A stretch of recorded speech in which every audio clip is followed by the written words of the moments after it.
Okay. நம்ம இந்த டாபிக்ல நம்ம பார்க்க போறது என்னன்னா, ஃபைல் மேனேஜ்மென்ட். ஸோ ஃபைல் மேனேஜ்மென்ட்க்கு நம்ம பயன்படுத்தக்கூடிய சாஃப்ட்வேர் வந்து பார்த்தீங்கன்னா, Adobe Bridge. ஸோ இந்த Adobe Bridge வந்து ஃபைல் வந்து நெறைய படங்கள் வந்து இன்னைக்கு வெட்டிங்ல வந்து எடுக்கிறது 1000 படம், 2000 படம்ன்றது ஒரு சாதாரண விஷயமா மாறிடுச்சு. அப்போ அதுல ஒரு பர்ட்டிகுலர் படங்கள தான் நம்ம வந்து செலக்ட் பண்ண போறோம். ஸோ தேவையான படத்த மட்டும் நம்ம எப்படி செலக்ட் பண்றது அப்படிங்கிறத நம்ம பார்க்கலாம். இப்ப அந்த பிரிட்ஜ்ல வந்து ஃபர்ஸ்ட்டு திஸ் பிசி அப்படின்னு ஒண்ணு இருக்கும். ஸோ திஸ் பிசி அப்படிங்கிறது இருக்குல்ல, நீங்க வந்து ஒரு எந்த லொகேஷன்ல நீங்க படங்கள வச்சிருக்கீங்க அப்படிங்கிறதுக்கு உள்ள போணும். ஃபர்ஸ்ட்டு 4 டிரைவ் காமிக்கும். திஸ் பிசின்னு கிளிக் பண்ண உடனே உங்களுடைய லோக்கல் டிரைவ் வந்து காமிக்கும். இங்க வந்து நான் 4 டிரைவ்ல அதுல போறேன். அதுல வந்துட்டு ஒரு ஃபோல்டர் எந்த லொகேஷன்ல நான் அந்த படங்கள செலக்ட் பண்ணணுமோ, அந்த லொகேஷன வந்து நான் அப்படியே செலக்ட் பண்ணிக்கிறேன். இப்ப படங்கள் எல்லாமே உங்களுக்கு ப்ரிவ்யூ வந்து காமிக்குது. ஸோ இப்போ வந்து நம்ம என்ன செய்யணும்னா, அடுத்தது ரைட் சைட்ல போனீங்கன்னா, அந்த ஒரு 2 ஆரோ மார்க் இருக்கும். 2 ஆரோ மார்க் ரைட் சைட்ல பார்த்த மாரி 2 ஆரோ மார்க் இருக்கும். அத கிளிக் பண்ணீங்கன்னா, ஒரு மெனு ஓப்பன் ஆகும். இதுல ப்ரிவ்யூ இதுல போனீங்கன்னா, ப்ரிவ்யூ அப்படின்ட்டு ஒரு பேனல் இருக்கும். அத வந்து நீங்க இப்படி கிளிக் பண்ணிக்கலாம். அத கிளிக் பண்ண உடனே உங்களுக்கு படங்கள் எல்லாமே இப்படி வெளியில வந்துரும். ஸோ இதே நீங்க கொஞ்சம் இந்த மாரி நீங்க அந்த பேனல்ஸ்லாம் அட்ஜஸ்ட் பண்ணி வச்சுக்கலாம். ப்ளூ கலர்ல இந்த மாரி கோடு தெரியும். அத கிளிக் பண்ணி நீங்க அப்படியே அட்ஜஸ்ட்மென்ட் பண்ணி வச்சுக்கலாம். இப்ப நான் ஒரு படம் மட்டும் இங்க வந்து வச்சிருக்கேன். சரிங்களா? ஒரு படமா நான் கிளிக் பண்ணி இந்த படம் வந்து ஃபோக்கஸா இருக்கா? அப்படிங்கிறத நான் எப்படி பார்க்கறது?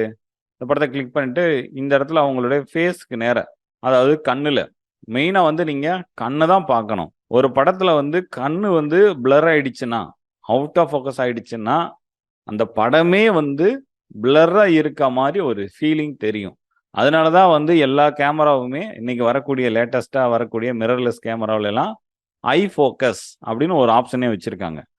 ஸோ இதுக்கு முன்னாடிலாம் என்ன பண்ணுவாங்கன்னா, நம்மளா மேனுவலா ஃபோக்கஸ் பாயிண்ட்ட நகர்த்தி அந்த இடத்துல கண்ணுல வச்சு தான் ஃபோட்டோ எடுப்போம். காலங்காலமா. ஃபோட்டோகிராஃபி கண்டுபிடிச்ச காலத்துல இருந்து இப்போ வரைக்கும் கண்ணுல ஃபோக்கஸ் வச்சு தான் படம் எடுத்து பழக்கம். பொதுவா வந்து எல்லா ஃபோட்டோகிராஃபருமே அப்படிதான் செய்வாங்க.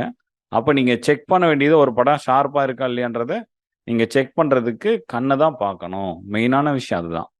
ஸோ இந்த படம் ஃபோக்கஸா இருக்கு அப்படின்னு எடுத்துக்கலாம். அடுத்தது இந்த படம்.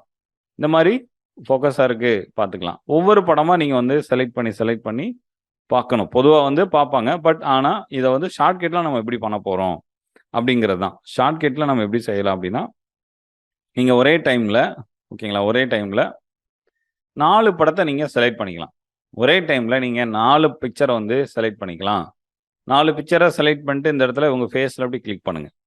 ஸோ இதில கிளிக் பண்ணேன், இது கிளிக் பண்ணாக்க 4மே வந்து தெரியும். அதுல வந்து எந்த படம் முதல்ல 4 படமே ஃபர்ஸ்ட்டு 4 படமே ஃபோக்கஸா இருக்கா அப்படின்னு பார்த்துக்கோங்க. இதில 2வது படம் மட்டும் கொஞ்சம் ஃபோக்கஸ் வந்து ஓகே. எல்லாமே வந்து ஃபோக்கஸ் கரெக்ட்டா இருக்கு. எல்லா படமுமே ஃபோக்கஸ் கரெக்ட்டா இருக்கு. அப்ப நீங்க வந்து எந்த படம் உங்களுக்கு பிடிச்சிருக்கோ அத மட்டும் செலக்ட் பண்ணிக்கலாம். இல்ல 4மே நீங்க செலக்ட் பண்ணணும் அப்படின்னா, செலக்ட் பண்ணிக்கலாம். இப்ப நான் என்ன பண்ணேன்னா, ரிப்பீட்டட் போசிங்கா இருக்கிறதுனால, 2வது பிக்சரும், 3வது பிக்சரும் நான் வந்து செலக்ட் பண்றேன்னு வச்சுக்கோமே. அப்ப இந்த 2 படத்த வந்து நீங்க செலக்ட் பண்றீங்க அப்படின்னா, இந்த படத்த ரைட் கிளிக் பண்ணி அப்ரூவ்ட் அப்படின்னு அத கிளிக் பண்ணிக்கோங்க.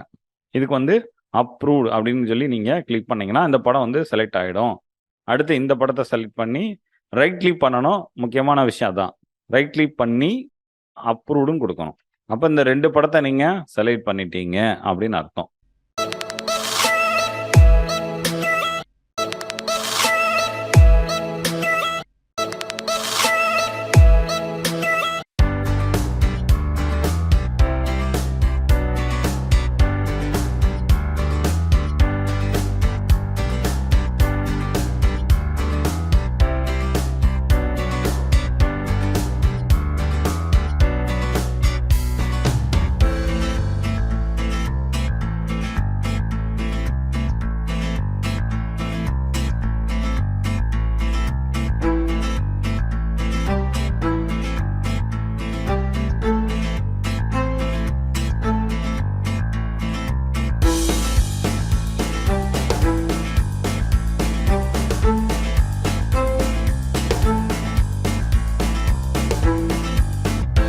ஓகே. ஸோ இந்த மாரி நீங்க செலக்ட் பண்ணிக்கணும்.